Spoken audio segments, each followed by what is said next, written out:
They just dropped a quarterly balance update, so let's see. Who got buffed, who got nerfed, and who got absolutely crumped? We're doing this fast, no waffle. Let's get into it. First up, core rules. Any changes? Nope.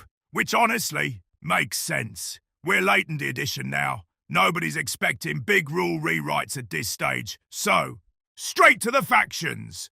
First and most important faction, Orks. Any changes? No, none. Not a thing. Perfectly balanced, just as Gork intended. And we're not alone either. A bunch of armies got absolutely nothing this update. You can see them on this list, from the bad big ones through to the crazy ladies, all untouched. Now we get to the juicy stuff. Some of the new units that recently had their rules revealed. Finally got points. First up, Tyranids. The Tyranid Prime with Lash Whip lands at 85 points, which is actually more expensive than the Winged Tyranid Prime, which sits at 65. But, to be fair, the ground one is nastier. Better armor, better scrap potential. Honestly, feels like these two should just be the same model. Optional wings. Then you can lead gargoyles if you want. Simple. Next up, Tau. The brand new twin Lance clocks in at 160 points. Hefty, but pretty much what everyone expected. Good time for Tau overall too, because stealth battlesuits dropped 10 points. Now just 100, which is big, because that unit is critical for how Tau armies actually work. Now, the Stunties. Berek Stormbro lands at 110 points. Maybe a bit high, but not outrageous. There's also a small wording tweak to the Brandfast Oathband detachment. The secure position stratagem used to only trigger if you were in hostile acquisition. Now it works regardless. Cleaner rule. Always a good thing. Right, now we get to the big one, Necrons, and oh boy, they got smacked by the hammer. First, all Kurtan units went up 10 points each. But it doesn't stop there. In the Pantheon of Woe detachment, all the forced enhancements for the Kurtan went up 15 points, which makes them eye-wateringly expensive now. Then there's more. The Silent King's abilities. They no longer affect Kurtan. And the very popular Starshatter Arsenal detachment has also had changes, enhancements, stratagems, stuff like Merciless Reclamation. None of it works on Kurtan anymore. That's a lot of nerves, all for a glow-up from a 4+ armor saved to a 3+. And it doesn't end there. The new model, Necrosaur Amatar, also got hit. Up 20 points, now 185, which is steep, and his ability don't affect Kurtan anymore neither. Makes me wonder if Twin Lance might get similar treatment later. Them lambent green lads are having a bad day.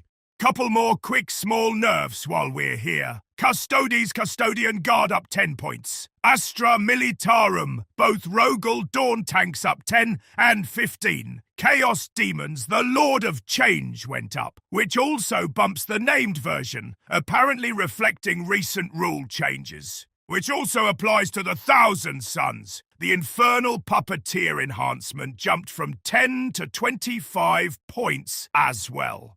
Clearly someone didn't like that combo. Imperial Agents Inquisitor Draxus went up for allies. Makes sense. Too much devastating wounds. Nonsense. The regular Inquisitor also went up. Just to keep things fair, Space Marines. The Lieutenant with Combi Weapon went up 15 points. Probably to stop people using him as a cheap secondary scoring and re-roll machine. Other popular bits also went up, including the Wardens of Ultramar, and some Dreadnoughts are now pushing 205 points, which feels rough, especially with no invulnerable save. Right, let's end on some happier stuff. Black Templars, if they run the full 20-man Crusader squad, they get a free initiate.